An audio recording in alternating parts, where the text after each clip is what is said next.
ఈజీగా వీళ్ళు చేయడానికి లేదు.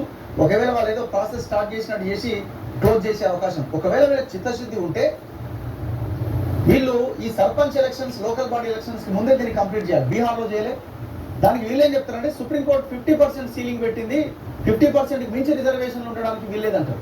ఈడబ్ల్యూఎస్ రిజర్వేషన్ ఇవ్వాలి అనుకున్నారు. ఆనాడు మీకు 50% సీలింగ్ గుర్తుకు రాలేదు. సీలింగ్ ఎప్పుడో ఖతం అయిపోయింది. 50% ఏనాడో ఎగిరిపోయింది.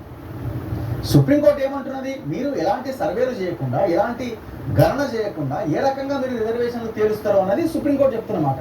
అదే బీహార్లో ఇదే కులగణన విషయంలో వాళ్ళు క్లియర్గా కులగణన చేసి సుప్రీంకోర్టు ముందు పెట్టినప్పుడు కోర్టు యాక్సెప్ట్ చేసింది. రిజర్వేషన్లు అక్కడ అమలు అవుతున్నాయి. 2 నెలల్లో ప్రాసెస్ అంతా కంప్లీట్ చేసేసింది వాళ్ళు. మరి ఈ పని మనం ఎందుకు చేయొద్దు? ఒకవైపున బీజేపీకి కులగణన ఇష్టం లేకపోయినా వాళ్ళు టికెట్లు ఇచ్చుకుంటూ పోతున్నారు, బీసీసీఎం నినాదం అంటున్నారు.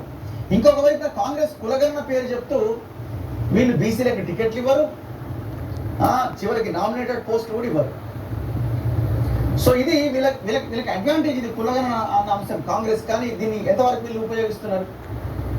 చిత్తశుద్ధితో కనుక చేస్తే బీజేపీని ఎదుర్కోవడానికి అద్భుతమైన అవకాశం.